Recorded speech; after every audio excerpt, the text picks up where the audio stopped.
ओम श्री सच्चिदानंद समर्थ सद्गुरु साईनाथ महाराज की जय। गुरुमध्ये स्थितं विश्वं विश्वमध्ये स्थितो गुरुः गुरुर्विश्वं न चान्योस्ति तस्मै श्री गुरवे नमः तस्मै श्री गुरवे नमः।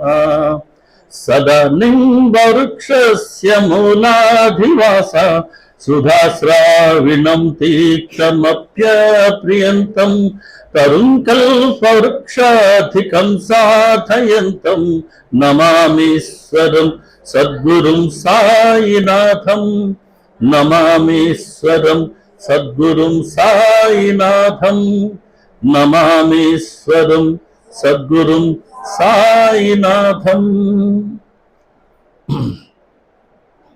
మొట్టమొదటగా సత్సంగానికి లేటుగా వచ్చిన దానికి క్షమించమని బాబా గారిని మీ అందరినీ కోరుకుంటున్నా.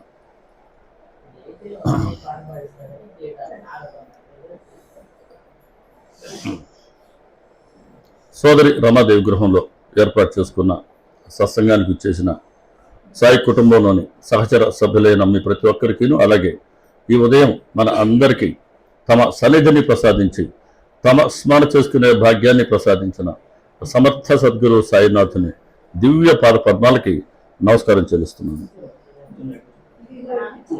Welcome welcome welcome welcome welcome please. చాలా సంతోషం, చాలా సంతోషం.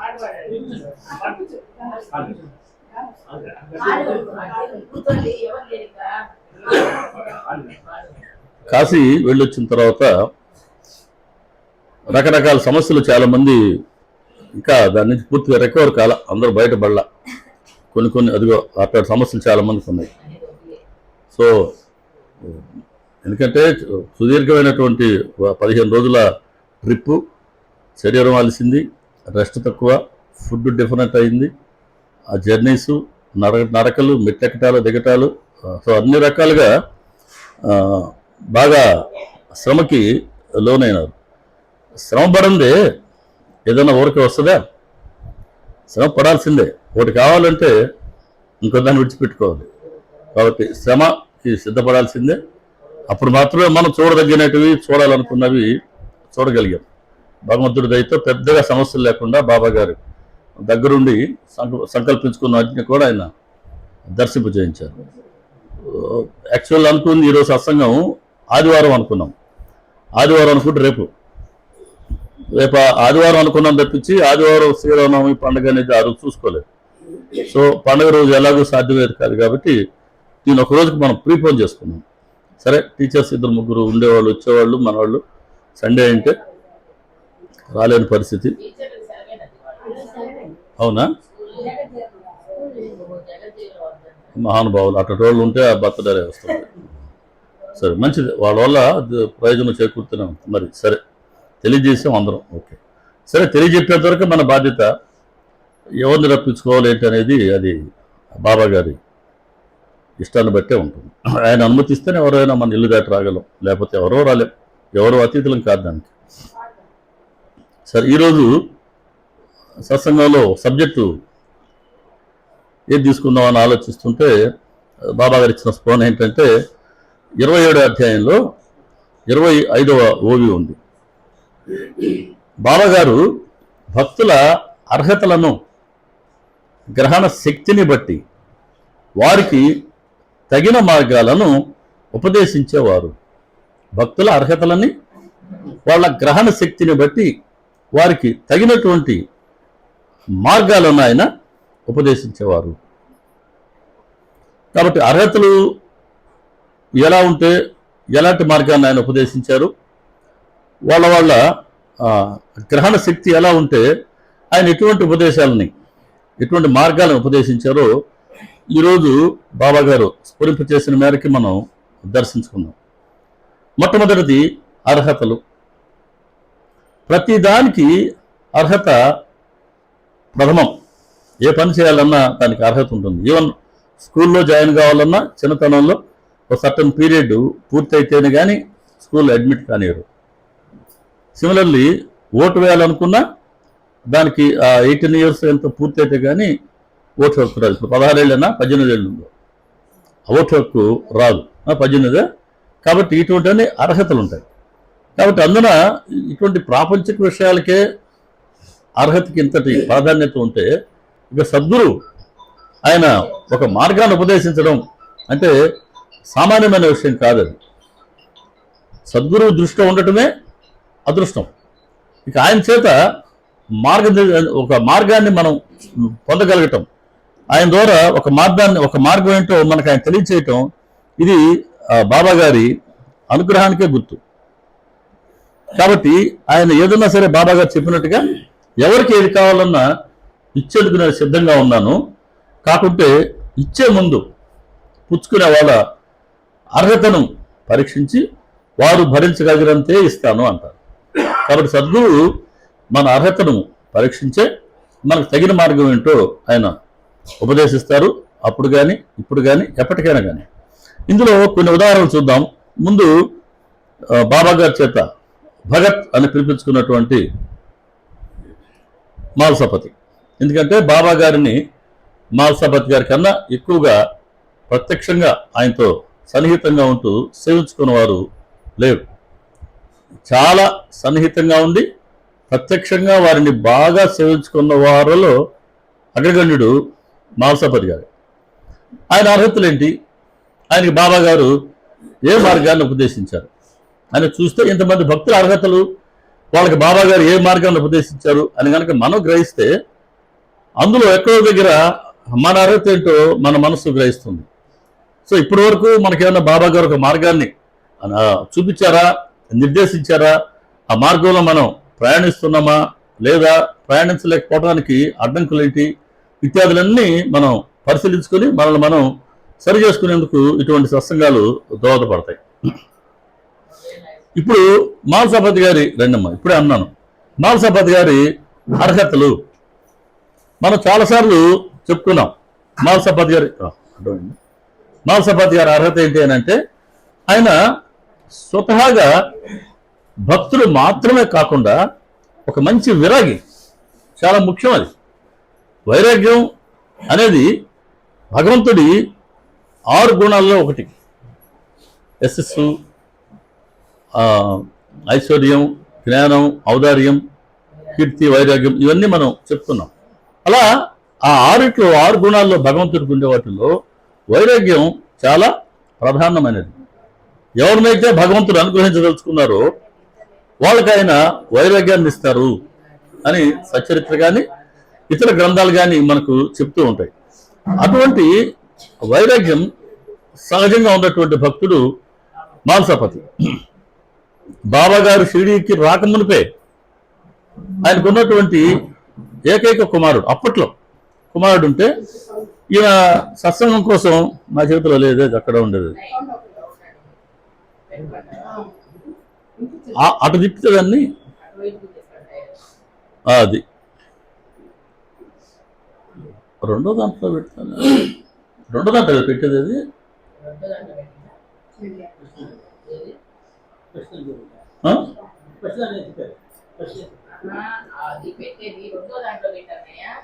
సెకండ్ దాంట్లో పెట్టండి. సెకండ్ స్లాట్ ఇప్పుడు పెట్టండి సౌండ్.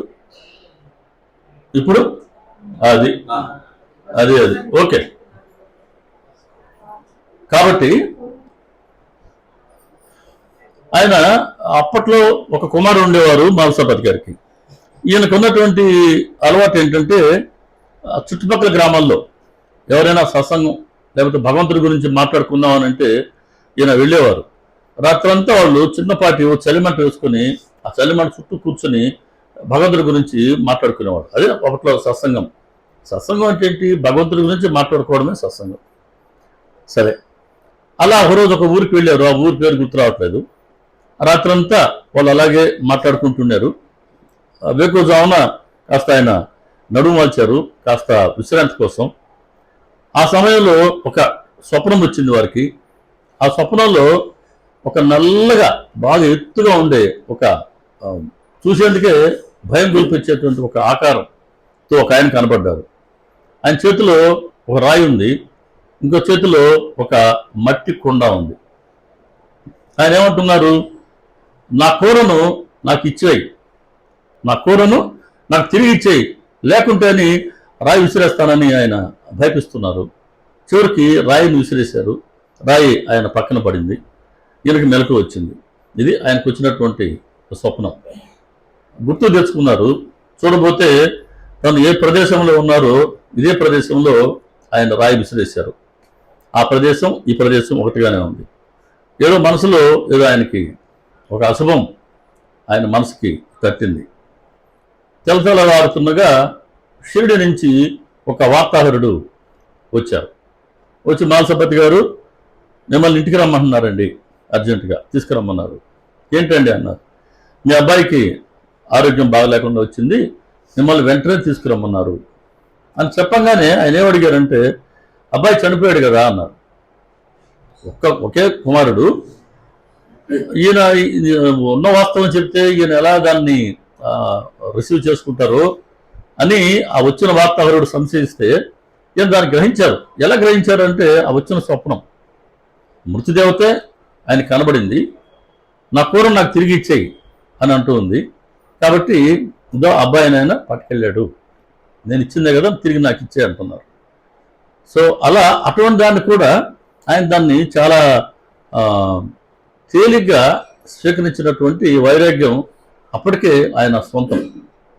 అటువంటి మాల్సపతి గారు బాబా గారు షిరిడీకి వచ్చిన తొలినాళ్ళల్లో ఈయనకున్న అలవాటు ఏంటంటే, ఆయన ఆ పాటకు ఇద్దరు మిత్రులు ఉండేవాళ్ళు.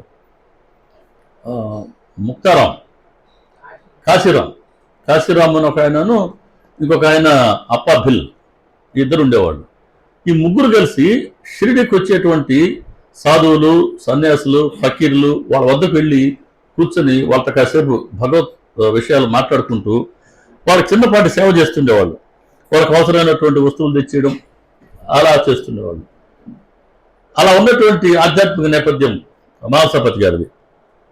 ఆయన షిరిడిలో బాబా గారు 1854 సంవత్సరంలో తొలిసారిగా ప్రకటమై గురుస్థానం దగ్గర 3 ఏళ్ల పాటు ఉండి తిరిగి అంతర్ధానమై తిరిగి 58వ సంవత్సరం ఆయన తిరిగి షిరిడికి ఇచ్చేసరే. అక్కడ ఖండవ మందిరం దగ్గర ఆ చాంట్ పటేల్ పెళ్లి బృందంతో దిగుతున్నారు కదా, అప్పుడు బాబా గారిని చూడడం, ఈ కుర్రాడే కదా లాస్ట్ 3 years మన ఊర్లో మన షిరిడిలో ఉన్నారు, 1 సంవత్సరం ముందు అంతర్ధానం అయ్యారు అని వెళ్ళి ఆయన్ని పలకరించారు. ఆవో సాయి అని, రండి సాయి అంటే. అప్పటి వరకు పేరు లేనటువంటి ఆ ఫకీర్కి, ఆ బాలుడికి ఈయన పేరు పెట్టారు సాయి అని. అలా భగవంతుడు సాక్షాత్ పరబ్రహ్మ ఒక ఆకారాన్ని ధరించి ఆయన అవతరిస్తే, ప్రకటమైతే ఆయనకి పేరు పెట్టగలిగినటువంటి అర్హత మాల్సపతి గారి సొంతం. ఎలా ఉంది అర్హత, ఎలా సాధించుకున్నారు ఆయన అంటే, ఆయనలో ఉన్న వైరాగ్యంతో కూడిన భక్తి. మనందరికీ ఉంది. భక్తి లేకపోతే ఎవరు వచ్చి ఇక్కడ కూర్చోలేము. ఆయన మన ఎవరిని పిలిపించుకోరు. మనకు లేనిది ఆయనకున్నది ఏంటి అని అంటే వైరాగ్యం. వైరాగ్యం ఉంటే నాలాగుండే అందరి జుట్లు అంతే కదా, నల్లగా ఎందుకు ఉంటాయి? సహజంగా వచ్చే వాటిని మనం స్వీకరించలేము. అంటే నాలో వైరాగ్యం ఉందని కాదు, అట్లీస్ట్ కొంతమేరకైనా అది వైరాగ్యం అంటే. సో అక్కడే ఆ విషయంలోనే మనకంత పట్టింపు ఉన్నప్పుడు ఇంకా అసలు శరీర అభిమానం విడిచిపెట్టాలా, లేదా అనిత్యమైనట్టు విడిచిపెట్టాలా అని అంటే అది ఎంత కష్టసాధ్యమైన పనో మన మనసుకి వస్తుంది. అలా మాల్సపతి గారు అప్పటి నుంచి బాబా గారిని ఆయన ప్రత్యక్షంగా సేవించుకొని చాలా సన్నిహితంగా ఉంటూ, బాబా గారు ఆ రోజు ఆయన ఖండవ మందిరంలోకి ప్రవేశించబోయారు.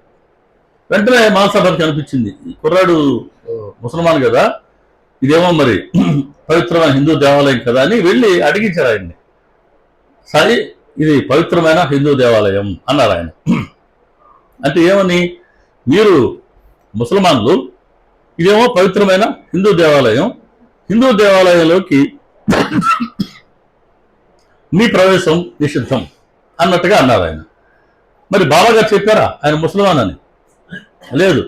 ఆహార్యం చూసి, వాళ్ళకి ఉన్న టోపీ చూసి, కఫని చూసి, సంచిని చూసి, చేతిలో ఉండే సట్కాన్ని చూసి, గడ్డం చూసి ముసల్మాన్ అని అనుకున్నారు తప్పించి ఆయన ఎప్పుడు చెప్పలేదు నేను ఫకీర్నే అని, నేను ముసల్మాన్ అని చెప్పలేదు.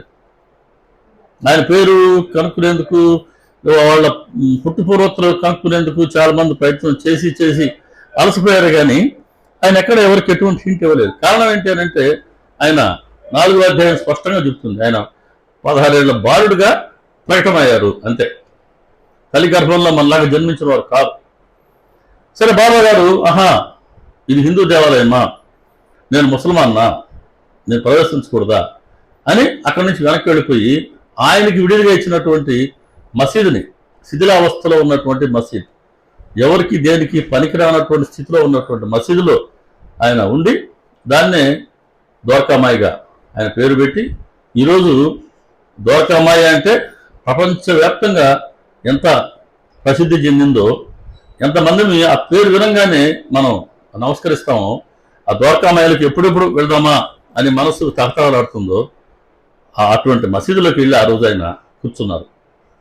సరే, భక్తుడే, విరాగే, మాంసపతి, కానీ వీళ్ళు ఉన్నటువంటి హిందూ ముసల్మాన్ అనే ఆ ఛాందస్వ మతవాదాన్ని బాబా గారు క్రమక్రమంగా తొలగించారు. ఇప్పటికి చూడండి ఆ మతవాదాన్ని ఎంతగా పెంచి పోషించుకుంటూ వస్తున్నారు. జరుగుతున్న విషయాలన్నీ గమనించండి జాగ్రత్తగా. ఒక మతాన్ని అడ్డుపెట్టుకుని ఒక ప్రయోజనాన్ని పొందాలనే ఒక తాపత్రయం ఎక్కడి దారి తీస్తుందో, ఎన్నెన్ని మున్ముందుకి ఎన్నెన్ని పరిణామాలు సంభవిస్తాయో రానున్న కాలం సమాధానం చెప్పాలి.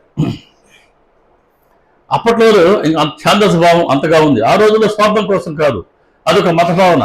కానీ ఇప్పుడు మతాన్ని అడ్డుపెట్టుకుని రకరకాల ప్రయోజనాలు ఆశించే రోజులు ఇవి. సరే, అలా ఆయన ఉన్నటువంటి ఆ మతభావాన్ని క్రమక్రమంగా తొలగించారు బాబా. 24 గంటల్లో 23 గంటలు బాబా గారి సన్నిధిలోనే ఉండగలిగేంతగా ఆయన్ని మలుచుకున్నారు బాబా. చివరికి ఆయన ఏ రోజు మరణిస్తారో అది కూడా మాంసపతి గారు ముందే చెప్పగలిగినటువంటి ఉత్తమ స్థితికి ఆయన తీసుకెళ్లారు. ఆయన చేత ప్రతిరోజు రాత్రి నిద్రపోనికుండా మాంసపతిని ఆయన ఆధ్యాత్మిక సాధనలు చేయించారు బాబా. కానీ దురదృష్టం ఏంటంటే ఎటువంటి సాధనలు చేయించారో దానికి సంబంధించినటువంటి వివరాలు ఎక్కడ లభ్యం కాలేదు, ఎక్కడ నమోదు కాబడలేదు. కారణం ఆయనకి అంతగా చదువుకోలేదు. ఆయన చదువుకుని చాలా తక్కువ. ఆ మహల్స పురాణం వరకు చదవడం, దాని గురించి చెప్పడం తప్పించి ఇంకా రెండో రకంగా ఆయన చదువుకున్నది లేదు. కానీ ఎవరో ఒకసారి మన గుంటూరుకి ఒక ఆయన వచ్చారు, విరజానంద అని. ఆయన చెప్పారు అప్పుడు, లేదు మాల్సపతి గారు ఏ సాధనలు చేశారో ఒక పుస్తకం రాసింది, నేను చూశాను అన్నారు ఆయన. మరి అది ఎక్కడ చూశారు ఏంటి అన్నట్టు వివరాలు ఆయన చెప్పలేదు. ఒకవేళ కనుక అటువంటి వివరాలు ఉండుంటే ఈ పాటికే అవి బయటికి వచ్చేసి ఉండేవి. సరే, ఆ వివరాలు దురదృష్టం మనకేవి అవి దక్కలేవు. మెల్లగా ఆయనలో ఉన్నటువంటి చిన్న చిన్న వస్తువుల పట్ల ఆయనకు ఉండేటువంటి ఇష్టతని, మోహాన్ని బాబా గారు తొలగించారు. ఆ శాలువ అయితే లేదు, నేను వెళ్ళి అక్కడ పురాణ శ్రవణం చేసి రావాలా, పురాణ పఠనం చేసి రావాలా, లాంటి నేను వెళ్ళాలి, నేను చేయాలి, ఇటువంటి భావాలన్నింటినీ క్రమక్రమంగా బాబా గారు తొలగించుకుంటూ వచ్చి ఆధ్యాత్మికంగా ఆయన ఉన్నతికి బాబా గారు సాధన చేయించారు. కానీ ప్రతినిత్యం మనకు 29వ అధ్యాయంలో చెప్తారు, ఆయన ప్రతినిత్యం ఆయన డబ్బుని చాలా ఉచితంగా ఉదారంగా ఆయన పంచుతూ ఉండేవారు.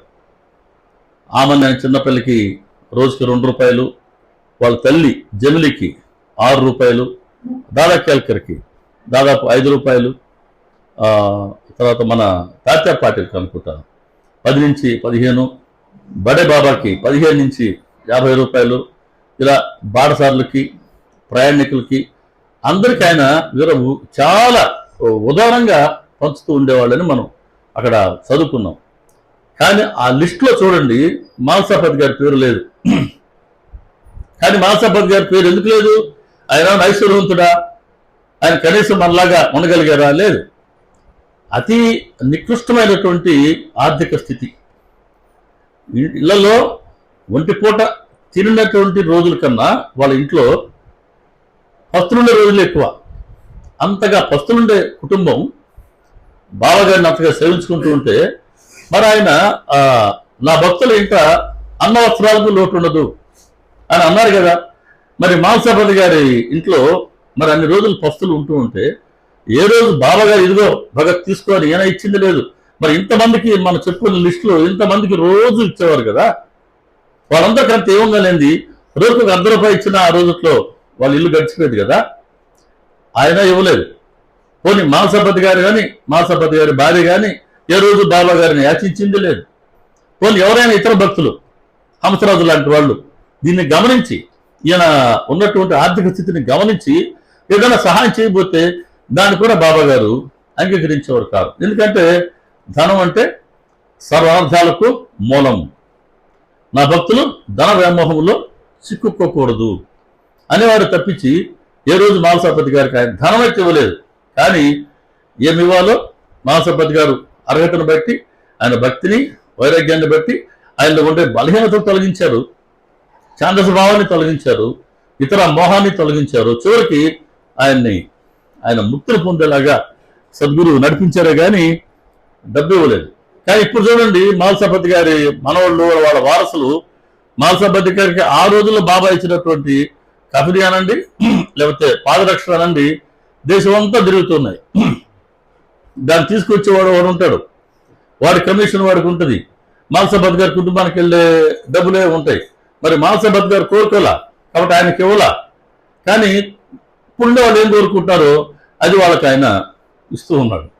అట్లా అది అర్హతను బట్టి బాబా గారు తగిన మార్గాన్ని ఉపదేశిస్తారు అనేందుకు బెస్ట్ ఎగ్జాంపుల్ మనకు మాల్సాపతి గారు.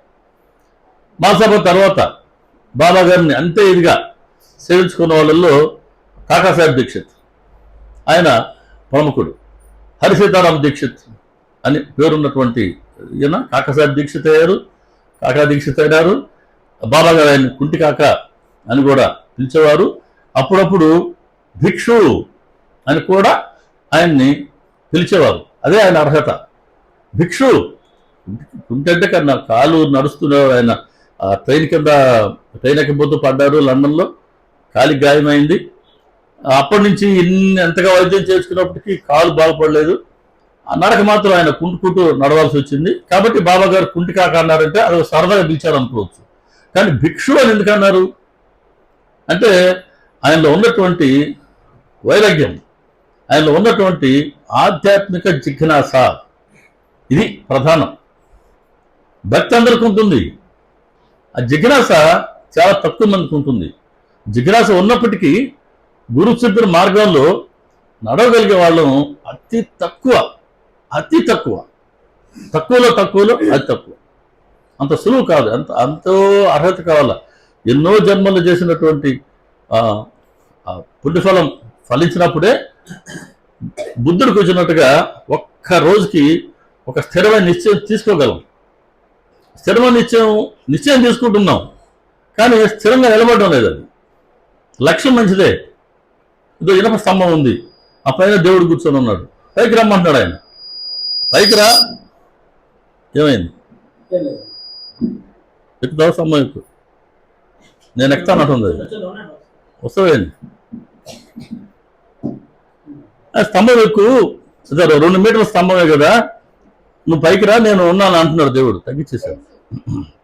ఏం లేదు, ఎవరికి అన్నారు, ఏం కాదులేండి, వదిలేండి, పెంచాలా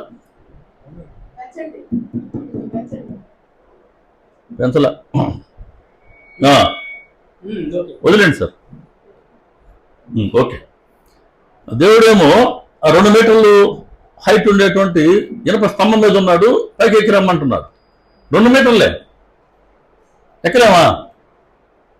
ఎక్కే ప్రయత్నం చేస్తున్నాం, ఎక్కాలని కోరుకుంటున్నాం, కానీ చేతికి ఒంటికి మొత్తం నూనె రాసుకొని ఉన్నాం. నూనె రాసుకొని ఉంటే 1 మీటర్ ఎక్కగలమా? గ్రిప్ దొరుకుద్దా? లేదు.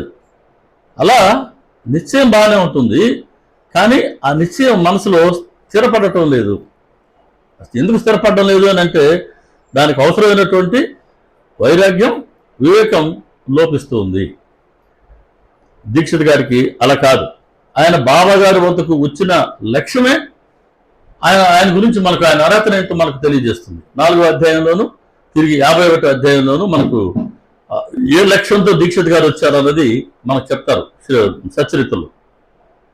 చంద్రకర్ చెప్పారు ఆయన్ని, నువ్వు మా గురువు దర్శనానికి రా, నీ కాలుకున్న కుండితనం తొలగిపోతుంది అని చెప్తే ఏమన్నారు ఆయన, అరే శరీరమే ప్రారంధానుసారం వచ్చింది, ఈ శరీరం ప్రారంధం కర్మను అనుభవించి తీరవలసిందే, కుండితనం అనేది శరీరానికి సంబంధించింది, శరీరం అనుభవించని ప్రారంధాన్ని అనుభవించాలి కాబట్టి. కానీ నా మనసులో నిజమైనటువంటి మాలిన్యం ఉంది, కుండితనం ఉంది, దీన్ని తొలగించుకోవాలని నేను ఎన్నెన్నో సాధనలు చేశాను. సాధన అంటే మన మనసుని నియంత్రించుకోగలగటమే సాధన, మనసుని స్థిరపరచుకోవడమే సాధన. అత్యంత చంచలంగా ఉంటుంది మనసు ప్రాపంచికత కారణంగా. అలా ఎప్పుడు చంచలంగా ఉండేటువంటి మనసుని నిశ్చలంగా మార్చుకోవడమే సాధన. అలా లేకపోవడానికి కారణం మనసులో ఉండేటువంటి మాలిన్యత, అరిషడ్ వర్గాలు అనండి, రాగద్వేషాలు అనండి, లేకపోతే అహంభావం అనండి, వీటన్నిటి కారణంగా మనసు ఎప్పుడు చంచలంగానే ఉంటుంది. ఎంత స్థిరంగా మనం ఉంచుకోవాలని ప్రయత్నించినా దీక్షిత్ గారు చెప్పినట్టుగా ఎంత నిగ్రహించుకున్నప్పటికీ, ఎంత ప్రయత్నించినప్పటికీ నాకు తెలియకుండా అది జారిపోతూనే ఉంది, అలా జారిపోతూనే ఉంటుంది. బట్ అటువంటి మనసుని, అలా మనసులో ఉండే నిజమైన కుంటితనాన్ని తొలగించుకునేందుకు నేను మీ గురువు గారి వద్దకు వస్తాను అని, నాకు నశ్వరమైన వాటి ఎందుకు కోరికలు లేవు అని చెప్తారు ఆయన. నాకు పరమ సుఖమే కావాలి, నాకు శాశ్వతమైన వస్తువే కావాలి, దానికోసం నేను బాబా గారిని ఆశ్రయిస్తాను అని చెప్పి ఆ లక్ష్యంతోనే ఆయన షిరిడీకి రావడం జరిగింది. షిరిడీకి ఆయన రాలా, బాబా గారు రప్పించుకోవడం జరిగింది. మనందరిని ఎలాగ రప్పించుకున్నారో ఆయన కూడా రప్పించుకున్నారు. కాకుంటే దీక్షిత్ గారి కోసం అహ్మద్ దగ్గరికి శ్యామాన్ని పంపించి మరీ తమ వద్దకు ఆయన రప్పించుకున్నారు. ఇది దీక్షిత్ గారి ప్రత్యేకమైనటువంటి అర్హత. బాబా గారు చెప్తారు, కాకా నువ్వే కాదు నా దర్శనం కోసం ఆతురత పడుతూ ఉండింది, ఎదురు చూస్తూ ఉండింది, నేను కూడా నీకోసం ఎదురు చూస్తూ ఉన్నా, నీకోసమే శ్యామాని నగర్కి పంపాను అని అప్పటి నుంచి దీక్షితుని తమ పాదాల చెంత స్థిరపరచుకున్నారు. ఆయనకి అర్హతది, ఆయన తన మనసులో ఉండే మాలిన్యాన్ని తొలగించుకోవాలి అన్న లక్ష్యంతో వచ్చిన ఆధ్యాత్మిక జిజ్ఞాసపరుడు కాబట్టి ఆయన తగిన మార్గం ఏంటి, ఏకాంతాన్ని వెళ్ళి వాడలో ఉండమన్నారు. ఏకాంతం 9 నెలల పాటుగా ఏకాంతంలో ఉన్నారు. ఆయన బ్రహ్మచర్యాన్ని పాటింపజేశారు. అదే సమయంలో భాగవతాన్ని, రామాయణాన్ని అధ్యయనం చేయమన్నారు. చదవమనడం కాదు, అధ్యయనం. చదవడం వేరు, అధ్యయనం వేరు. ఈ 3 ఆయన చేత పాటింపచేశారు. అలా చేస్తూ భగవంతుడి స్మరణలో ఉంచుతూ ఆయనకి వివేకాన్ని, అంటే ఏది నిత్యం ఏది అనిత్యం అని గ్రహించేలా తెలియచేస్తూ, అంటే ఎలా తెలియజేస్తారంటే బాబా పర్యాయం ఆయన ఒక ఆవును కొన్నారు దీక్షిత్ గారు. ఆవును తీసుకెళ్ళి బాబా గారికి చూపించారు. బాబా నేను ఈ ఆవును కొన్నాను అన్నాడు. ఆవు నీదే అన్నారు ఆయన. నేను కొన్నాను బాబా, నాదే అన్నారు ఆయన. ఒకప్పుడు ఇది మాల్సా పద్ధతి. ఇంకా అంతకుముందు జన్మలో ఏదో 2-3 ఊరు పేరు చెప్తారు బాబా గారు, ఆ పలానా ఊర్లో వాడిది, ఆ పలానా ఊర్లో వాడిది. ఇప్పుడేమో నువ్వు నీది అంటున్నావు. మరి నిజానికి ఈ ఆవు ఎవరిదో భగవంతుడికే ఎరుక. జాలాన వ్యక్తి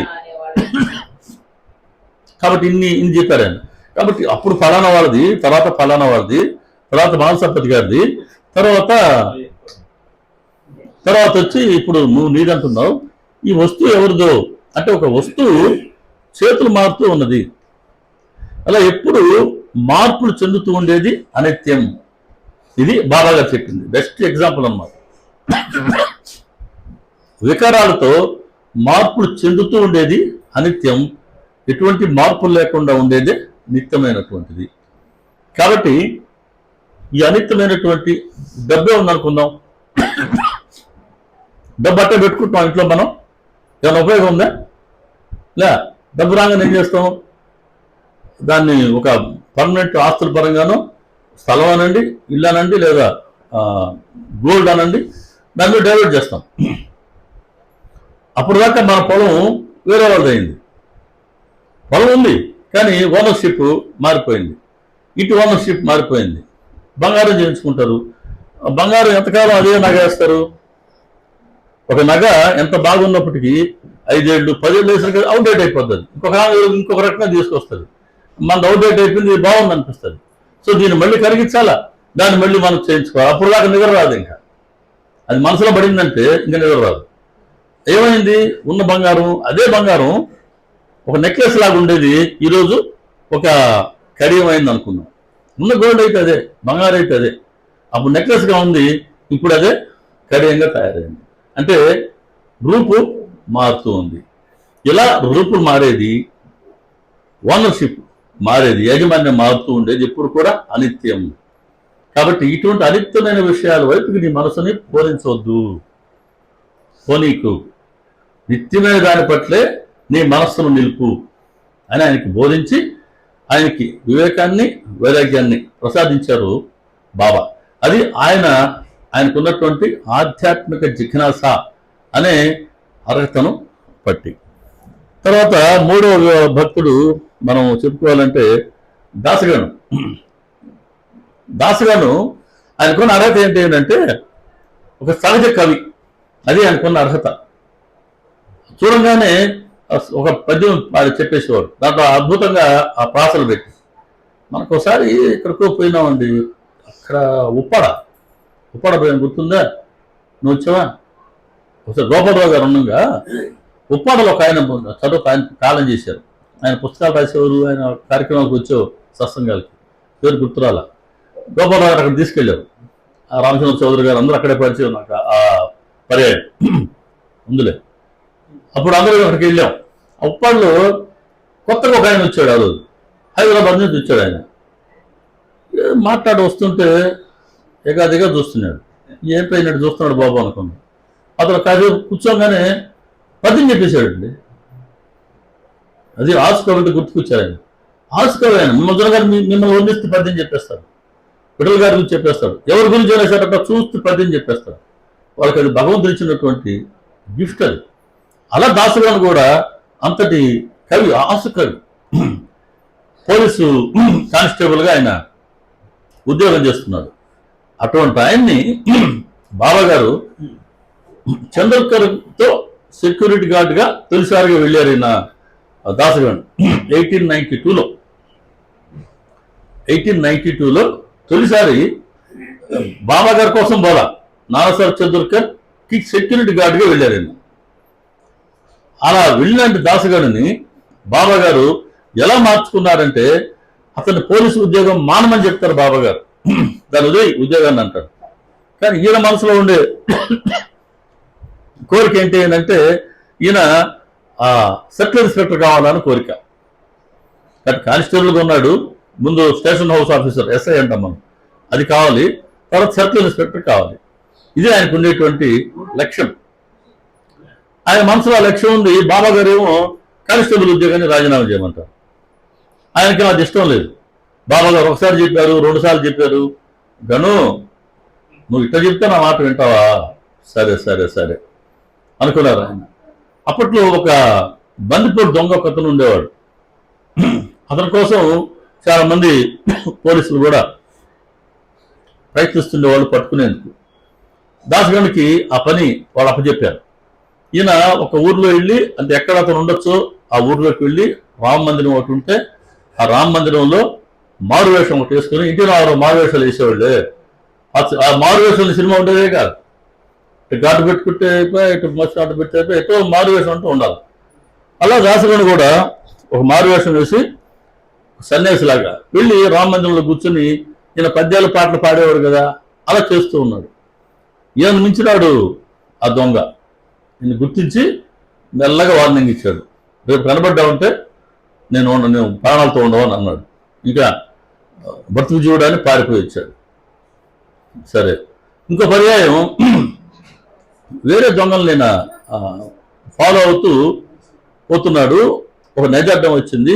నదికి యువతల వరకే ఈయన జ్యూరిడిక్షన్, ఈయన పరిధి ఈ ముందు వరకే. ఆ గట్టు దాటితే అవతల పక్క వెళ్ళేందుకు ఈయన పరిధి కాదు అది. అయినా సరే వాళ్ళని పట్టుకున్నాను వెళ్ళాడు, మొత్తానికి వాళ్ళని పట్టుకున్నాడు. కానీ పరిధి దాటిపోయినాడు కాబట్టి అది కూడా తనకి సమస్య అయ్యేదే.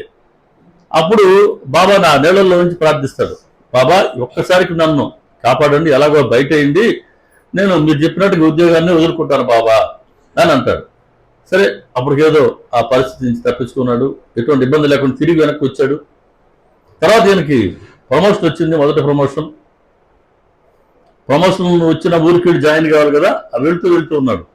షిరిడి ఊరుగుండానే పోవాలి. అది షిరిడి ఊరుగుండా పోతే బాబాగారు కనబడతారు, లేదా ద్వారకాంబ పోతే కనబడతారు. ఆయన ఉద్యోగం విడిచిపెట్టు అంటే నేను ఉద్యోగం చేస్తున్నాను అని ఎందుకులే బాబాగారికి మొహం చూపించడం అని ఆ షిరిడిని బైపాస్ చేస్తూ ఎటో పక్కన పోతుంటాడు. బాబాగారు అదే నేను చెప్పేది, మనకున్నటువంటి ఈ చిన్నపాటి తెలివితేటలకి ఇన్ని ఆలోచనలు వస్తుంటే ఆయన సాక్షాత్తు పరబ్రహ్మ. ఆయన ఎలా ఉంటాడు, ఈయన ఏ దారిలో పోతున్నాడో ఆయన ఆ దారిలో ఎదురొచ్చాడు. ఒక్కసారిగా నీరు గారిపోయినాడు. ఆయన తెలియకుండా ఏదైనా చేయగలమా? ఎప్పటికీ వాళ్ళు చేయలేరు, అంతకుముందు మనం చేయలేము, ఎవరు చేయలేరు. కను ఎవరు ఏట్లో నీళ్లు చేతిలో తీసుకొని ఉద్యోగం వదిలేస్తానని చెప్పింది ఎవరు అని అంటారు బాబా. అలా ఆయన బాబా గారు ఆయన ఎప్పటికప్పుడు కాపాడుకుంటూ వచ్చారు. అట్ ద సేమ్ టైం ఆయనకి ఈ మాట చెప్తూనే వచ్చారు. చివరికి ఈయన ఉద్యోగానికి రాజీనామాని ఇచ్చారు.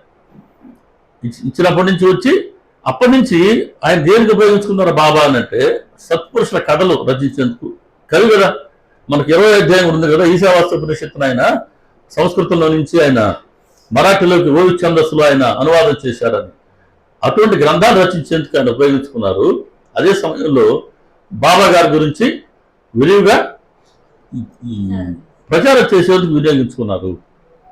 అలా ఆయనలో ఉన్నటువంటి ఆసుకవిత్వం అనే అర్హతని బట్టి బాబా గారు అతన్ని సత్పురుషుల కథలు రచించేందుకు, సత్పురుషుల గురించి హరికథ రూపంలో చెప్పేందుకు, ఇలా తమ గురించి కూడా 10 మందికి తెలియజేసేందుకు ఎంతో మందిని దాసగణ ద్వారా తమ వద్దకు రప్పించుకుని వాళ్ళకి ప్రయోజనాన్ని చేకూర్చుకునేందుకు ఆయన్ని ఉపయోగించుకున్నారు. కాబట్టి ఆయనకు ఉన్నటువంటి అర్హత ఆసుకవిత్వం అయితే, అర్హతను బట్టి బాబా గారు చక్కగా ఆయన్ని తమ ఆధ్యాత్మిక ప్రచారానికి ఉపయోగించుకున్నారు. అది అతను తగినటువంటి మార్గం. ఒక్కొక్కరికి ఒక్కొక్క మార్గాన్ని ఇచ్చారు బాబా. హేమట్ పంత్ గారికి ఏమి ఇచ్చారు? ఇంకా అది కరెక్ట్ ఆన్సర్ రావాలా, తప్పు ఆన్సర్ రాకూడదు. ఏం చెప్పారు? వాస్తవమైన కథలు, సంఘటనలు, అనుభవాలు ప్రూవ్ చేయి, నా కథను నేను రాసుకుంటా అన్నారు. కానీ కథను రాయమని ఎక్కడ చెప్పలా హేమట్ పంత్కి. చాలా ప్రధానం. చాలా మంది ఈ పాయింట్ దగ్గర బాబాగారు కథను రాయమన్నారు అంటారు. కాదు, బాబాగారు కథను బాబాగారే రాసుకున్నారు. ఆయనకేమో అలా అనుభవాలు ప్రూవ్ చేయమన్నారు. బూటి గారికి ఏమి ఇచ్చారు? ఎట్లా ఇల్లు కట్టాలనుకుంటున్నాం, దాంతోపాటుగా మందిరం నిర్మించు అని అన్నారు. సేవకి ఏమి ఇచ్చారు? వచ్చిన భక్తులకి సేవ చేయని ఇచ్చారు. కాకసారి దీక్షిత్కి ఇంత ముందు మనం చెప్తున్నట్టుగా భాగవతం, రామాయణం గ్రంథాలు అధ్యయనించి వచ్చిన వాళ్ళకి చెప్పు అని అన్నారు. నానాసాహెబ్ చంద్ర గారికి 2 సేవలు చేయించారు. ఏం చేయించారు? మసీదు పునరుద్ధరణ ఒకటైతే, రెండవది తమ గురించి ప్రచారం. దాస్ గారిని చూస్తే హరికథలు చెప్పడం, తమ గురించి ప్రచారం చేయటం. ఇలా ఒక్కొక్కరికి రాధాకృష్ణమాయికి ఏమిచ్చారు? సంస్థానం. రాధాకృష్ణమాయి వల్లనే హారతులు సంస్థానం ఏర్పడ్డాయి. కాబట్టి దాన్ని మనం ఆవిడ చేసిన సేవను మనం ఎప్పుడు గుర్తు తెచ్చుకోవాలి. అలా ఒక్కొక్కరికి వాళ్ళ అర్హతలను బట్టి రాధాకృష్ణమాయికి ఎటువంటి అర్హత అంటే ఒక కలగోపుతనంగా ఉండేది. ఆవిడ మంచి డామినేటింగ్ పర్సనాలిటీ. ఆ యువతనే చెప్పి ఏ పనైనా సరే చేయించుకోగలిగినటువంటి ఆ ప్రత్యేకమైన అర్హత ఉండే ఆమె.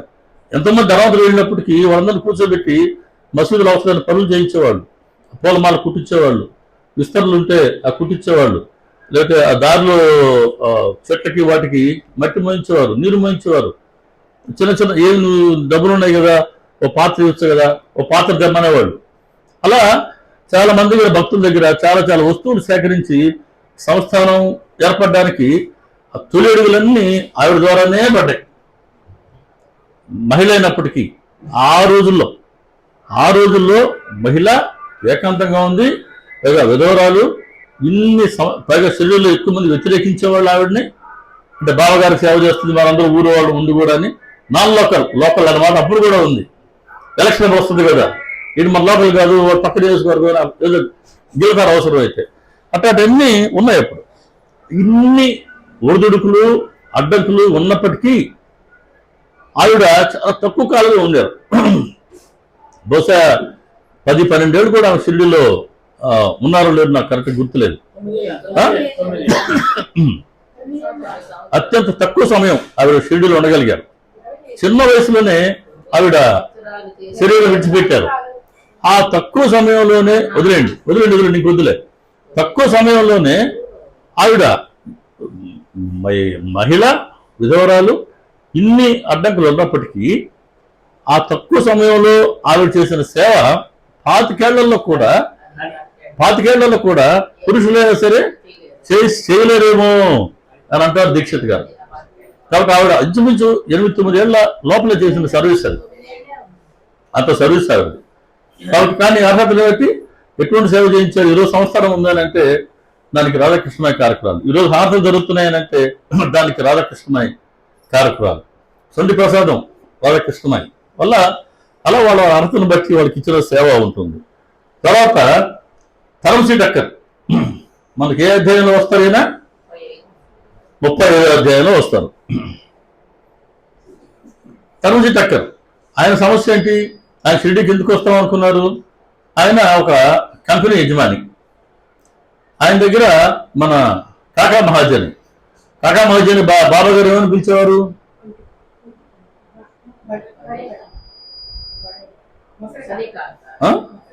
ముంబై కాక ఏమండి ఉన్నాయి 3 అండి. ముంబై కాక ఒకటి, ముసలి కాక ఒకటి, కుంటి కాక ఒకటి, 3 చెప్పేస్తేటండి. మల్టిపుల్ చాయిస్ ఒకటే చెప్పాలి. 3 చెప్పేసి అందులో కరెక్ట్గా మరికించుకున్నారు. అడగండి, ఇస్తారేమో అడగండి, మనల్ని అడిగించారు ఇద్దరు అడగండి, అట్లా ఇస్తారేమో. ఎవరు కాక ముట్టికాయ వస్తారు. ఇంకా ఇట్లా చేస్తా ఉంది వాళ్ళు. ముంబై కాక మహాజన్, నిమల్కర్ ముసలి కాక సార్ దీక్షిత్ కుంటి కాక. అట్లా మనం గుర్తుపెట్టుకోవాలి ఎవరిని కూడా. అలా ముంబై కాకా మహాజని ఆయన ఈ తరంశీ టక్కర్ గారి కంపెనీలో ఈయన మేనేజర్గా పనిచేస్తున్నారు. సరే సెలవు పెట్టేవాడు, బాబా గారి దర్శనార్థం షిరిడీకి వచ్చేవారు. బాగానే ఉంది. తిరిగి వచ్చేసరికి 4 రోజులు సెలవు పెట్టారు అనుకోండి, తిరిగి వెళ్ళేసరికి 8 రోజులు 10 రోజులు పెట్టేది. ఏంటో రాలేదని అంటే బాబా గారు అనుమతించలేదండి. ఇదే జవాబు, ప్రతిసారి ఇదే జవాబు. ఇతర మనసులో ఎట్లుంటుంది? అట్లా ఒప్పుకుంటారేంటి మన వాళ్ళు ఎవరన్నా? లేదు, సెలవు 8 రోజులు పెట్టామో ఆ సెలవు ఇవ్వటమే కష్టంగా ఉండేది. అది లక్కీ. ఇప్పుడు కూడా సెలవు అడిగినప్పుడు ఎప్పుడు బ్రేక్ పడ్డాను నాకు కూడా సర్వీస్లో. షిరిడియా ఆ సెలవు చెడు చూడంగానే షిరిడియా ఓ అనేవాళ్ళు. ఇంక 2 మాటలు లేదన్నమాట. ఎప్పుడు పాపం ఎంత హడావుడిగా ఉన్నప్పటికీ, అసెంబ్లీ సెషన్ జరుగుతున్నప్పుడు కూడా సార్ 4 నెలల ముందే బుక్ చేసుకున్నామండి అని కానీ షిరిడియా మనీ సంతకం పెట్టి ఇచ్చేవాళ్ళు. కానీ ఆ టైం లోపలే మనం పోవాలి, అది మన ఉద్యోగ ధర్మం. ఇక్కడ ఈయన కాకా మహాజని ఎప్పుడు కూడా అలా వెళ్ళలేదు. బాబా గారు ఎప్పుడు వారం తక్కువగా ఆయన్ని వెళ్ళనివ్వలేదు కూడా. ఇది గమనించి ఈ తరంశీ టక్కర్కి అసలు ఎవరి బాబా అంటే ఆయన మహాత్ముడు అండి. ఆయన గురించి చెప్పారు. ఆయన దక్షిణ తీసుకుంటారండి, అందరిని అడగారండి. దక్షిణ కూడా తీసుకుంటాడా? సరే, ఆయన యజమాని నేనా సాయిబాబానా? నా దగ్గర ఉద్యోగం చేస్తున్నావు, నేను జీతం ఇస్తున్నా, నేను సెలవు 4 రోజులు ఇచ్చా, కాబట్టి నేను ఇచ్చిన 4 రోజులు వచ్చేయాలి కదా, మళ్ళీ 8 రోజులు కూడా రానంటాడేంటి? బాబా గారు అనుమతించలేదంటాడేంటి? చూద్దాం అసలు ఈ బాబా ఎవరు, ఈ సంగతి తెలుసుకుందామని ధన గర్వంతో ఆయన బాబా గారిని పరీక్షిద్దామని వచ్చాడు. ఇప్పుడు ఎదుర్కొన్న అర్హతలు ఏంటి? ధనగర్వం ఒకటి, బాబా గారిని పరీక్షించాలా, చూద్దాం అని ఆయన షిరిడీకి వచ్చాడు.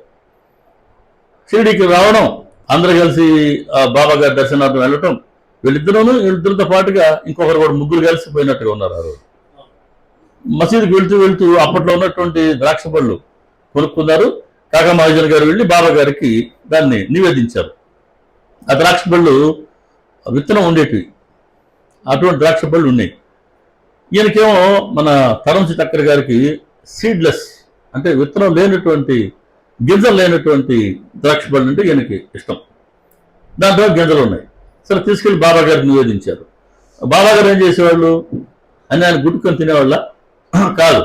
వెంటనే ఆయన 4-5 పళ్ళు తిన్నా తక్కినవన్నీ పడింది. ఇక్కడ తక్కినవన్నీ కూడా ఆయన అక్కడ ఉన్నటువంటి భక్తులకు ఆయన పంచేవారు. వచ్చున్నావా సరే పంచేవారు. అలా బాబా గారు పంచుకుంటూ వస్తున్నారు. ఈ తరంసి టక్కర్ చేతిలో కూడా కొన్ని ద్రాక్ష పళ్ళు ఇచ్చారు ఆయన. ద్రాక్ష పళ్ళు తినాలంటే ఇప్పుడు నీకు 2 కండిషన్లు గుర్తుకొచ్చినాయి. ఒకటి, ఈయనకి గింజలు లేని పండ్లు ఇష్టం, కానీ ఆ రోజు గింజలు ఉండే పండ్లు ఉన్నాయి, సో ఇష్టం లేదు ఈయనకి. ఒకటి. రెండోది ఏంటి,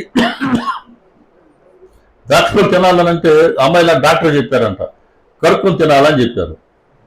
మరి కడుక్కొని తినాలా, నీళ్ళు ఎక్కడ ఉంటాయి, ఉండవు. బాబా గారేమో తినంటున్నారు. ఏం చేయాలి ఇప్పుడు? గబక్కన ఆయన నోట్లో వేసుకున్నాడు. గింజలు ఉన్నాయి. సరే గింజలు పడేయకుండా ఆయన కోటి జబ్బులు వేసుకున్నారు. ఎందుకంటే బాబా గారు అంటే మహాత్ముడు తిరిగే స్థలం కదా, ఇంతమంది వచ్చి ఆయన దర్శనార్థం వచ్చి కూర్చో ఉన్నారని దాన్ని చాలా గౌరవంగా ఆయన కోటి జబ్బులు వేసుకున్నారు. బాబా గారు పంచుకుంటూ పోతున్నారు. ఈయన మనసులో వచ్చిన ఆలోచన ఏంటి, బాబా గారిని పరీక్షిద్దాం అనుకున్నాడు కదా. ఈయన మనసులో వచ్చిన ఆలోచన ఏంటి, బాబా గారు కనుక మహాత్ములు అయితే నాకు గింజలు లేనటువంటి పండ్లు ఇవ్వాలి కదా. నా మనసులో కోరిక ఆయన తెలిస్తే నాకు గింజలు లేని పళ్ళు ఇష్టం కదా, మరి గింజలు ఉండే పండ్లు నాకెందుకు ఇవ్వాలా అనుకోగానే బాబా గారు వెనక్కి వచ్చి ఈయన చేతిలో మళ్ళీ కొన్ని ద్రాక్ష పళ్ళు పెట్టారు. ఈ పక్కల చేతిలో పెట్టారు, ఆ పక్కల చేతిలో పెట్టారు. దీన్ని సంశయిస్తున్నాడు. మొదటిసారి తినేశాను, గింజలు ఉన్నా కూడా, మరి ఇప్పుడు నాకు అది ఇష్టం లేదు కదా, చేతిలో పట్టుకో ఉన్నాడు. బాబా గారు కాస్త ముందుకెళ్ళి తిరిగి చూసి తినేయి అన్నారు. ఎవరు నిడిచిపెట్టారు ఆయన, మామూలు కాదు అసలు. అది చెప్పినట్టుగా ఆయన ఇక అంటాడు బాబా గారు, తగ్గేది లేదు, ఎప్పుడు తగ్గడానికి. మనం ఎట్టబోతే ఆయన అదే మార్గంలో వస్తాడు బాబా గారు. అందుకే సమర్థ సద్గురు అయినారు ఆయన. మొత్తం మొహమాటం లేదు, కానీ ప్రతి ఒక్కరికి ఆయన మేలు మాత్రమే చేస్తారు. అది ఆయన ప్రత్యేకత. సరే, ఇప్పుడు మనంతా కూడా కాశీలో ఎక్కడెక్కడ దిగినా ఏం చేసినా కూడా ఎక్కడో కొరత ఉంటా ఉండేది. ఇన్ని దర్శనాలు చేసుకుంటున్నాం, బాగానే ఉంది, అయ్యో బాబా గారు కనబడిపోయిన, బాబా గారు మీరు ఎక్కడున్నారు అనుకుంటూ వస్తుంటే పక్కన కొట్లో కూర్చొని కనబడేవాళ్ళు ఆయన. అట్లా మనం తలుచుకుంటే ఆయన దర్శనం ఇస్తారు, పిలిస్తే పలుకుతారు.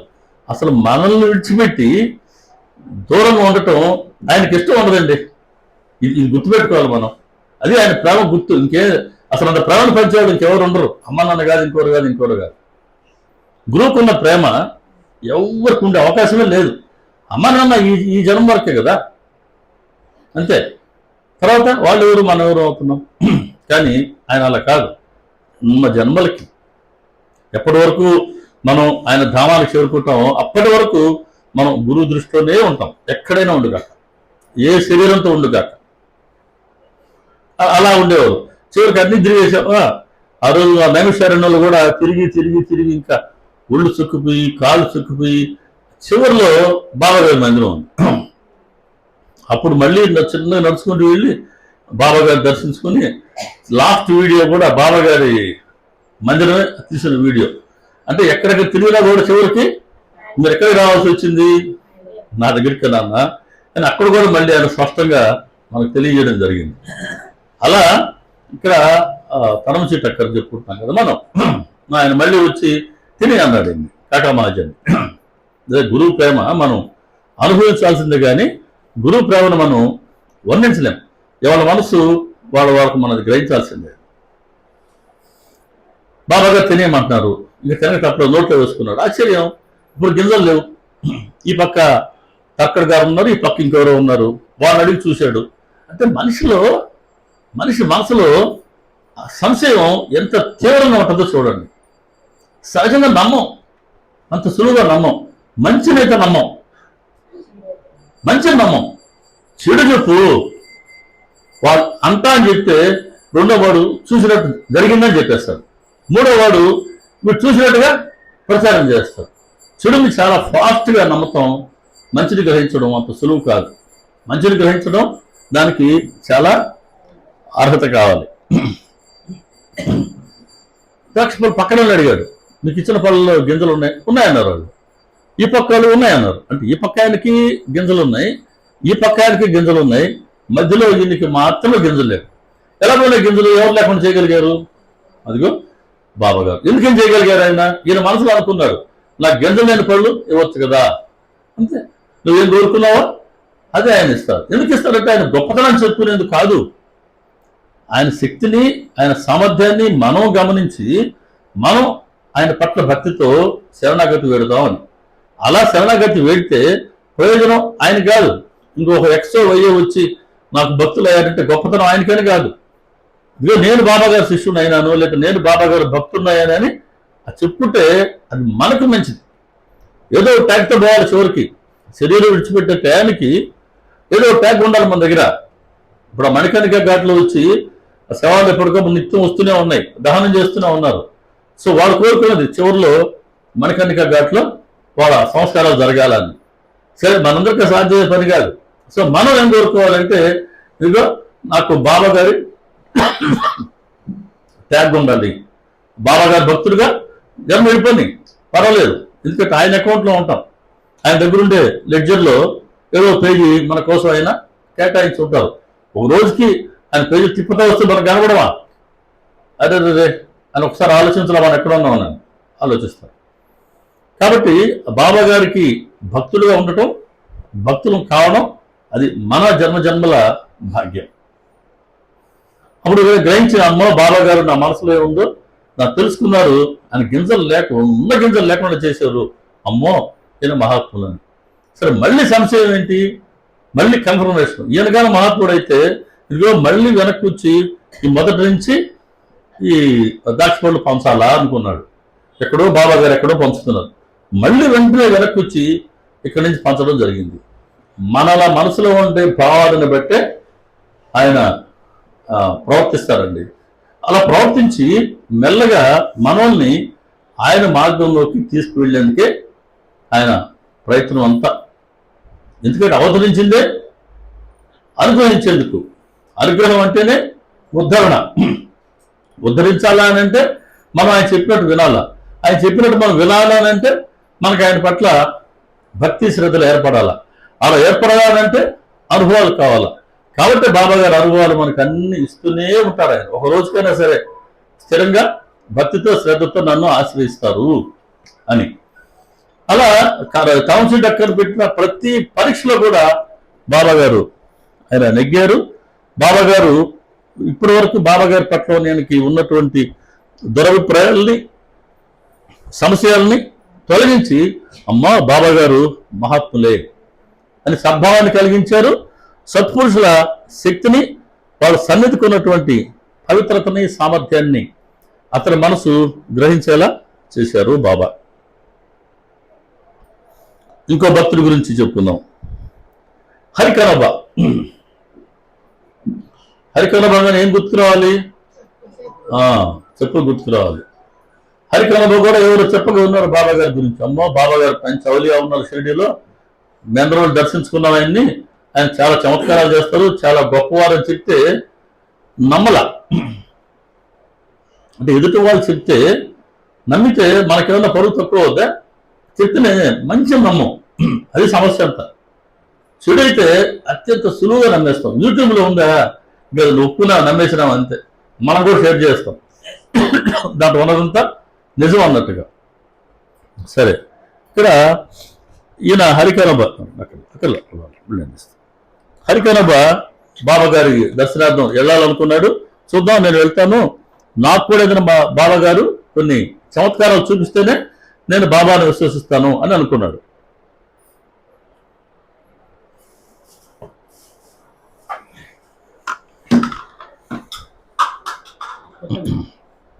సరే, వెళ్ళి ఎలా వెళ్ళాడు? ఒక తలపాగా, పట్టు తలపాగా కట్టుకున్నాడు, కొత్త చెప్పులు కొనుక్కున్నాడు. కొత్త చెప్పులు ఎప్పుడు కొంటాం సాధారణంగా మనం? ఊరికి వెళ్ళేటప్పుడా? ఇప్పుడంతా ఊరికి పాత వేసిపోతున్నాం, ట్రైన్లు ఎవరు కొట్టేస్తారా అని. ఎప్పుడు కొంటాం కొత్తవి? అది ఉన్న ఉన్న సంపద అంతా, ఉన్న ఐశ్వర్యం అంతా ఎక్కడ ప్రదర్శిస్తాం? పెళ్ళిళ్ళు వస్తేనే. ఆ పెళ్ళిళ్ళంతా ప్రదర్శనే అంతే. అది కాబట్టి కొత్త చెప్పులు చాలా మంది కొంటారు పెళ్ళిళ్ళకి. కొత్త చెప్పులు నేను గమనిస్తూ ఉంటాను, ఇప్పుడు గమనిస్తున్నాను నేను. జర్నీ వేసుకొస్తారు ధైర్యం. ఇప్పుడు నిన్న మొన్న చూశాను నెల్లూరులో, నిన్న మొన్న జరిగింది. నెల్లూరుకి ఒక 15 కిలోమీటర్ల ముందే ట్రైన్ ఆపేశారండి. పట్టాలు సిగ్నల్ని ట్యాంపర్ చేసి రెడ్ సిగ్నల్ ఇచ్చేశారు. ట్రైన్ ఆగిపోయింది. జనరల్ బోగిలో చొరబడి తెలిసిందాగా మెడల్లో ఉండేటి, చేతుల్లో ఉండేటి అన్ని పట్టుకుపోయారండి. ఈ మధ్య నాకు తెలిసి నెల్లూరు ఎప్పుడు జరగలేట, నిన్న మొన్న జరిగింది. సో అట్లా ట్రైన్లో ఎదుగు తీసుకెళ్ళడం సేఫ్ కాదు. ఇక నుంచి ఏం చేసుకెళ్ళిపోకండి. ఈసారి మనవాళ్ళు చాలా తెలివి ఏం చేశారు, ట్రైన్లో కాశీకి వచ్చేటప్పుడు వాళ్ళకన్నా మనవాళ్ళు తెలియగలవాడు కదా, అన్ని డూప్లికేట్ వేసుకొచ్చేసినారు. లాక్పో తీసుకోవాలనుకోని అట్లా మనవాళ్ళు ఈసారి తెలివిగానే ఉండారు. సరే అది వాడికి సమకలిగించకూడదు, వాడు తృప్తి ఉండాలి, మనం సేఫ్ గా ఉండాలి. సరే రోజులు అట్లా ఉన్నాయి. ఈయన మరి కొత్త చెప్పులు వేసుకెళ్ళాడు, మసీదుకి వెళ్ళాడు. మరి చెప్పులు వేసుకొని లోనికి వెళ్ళేది కాబట్టి మసీదులో మూలలో చెప్పులు భద్రంగా దాచిపెట్టాడు. లోనికి వెళ్ళాడు, బాబాగారు దర్శించుకున్నాడు. బాబాగారు ఆయనకి ఆశీర్వాదం ఇచ్చారు, ఊది ఇచ్చారు. కాసేపు అక్కడ కూర్చున్నారు. ఆయన లోపల కూర్చున్నా కూడా కొత్త చెప్పులు అని మనసు ఇటు చూస్తూనే ఉన్నాడు అనమాట.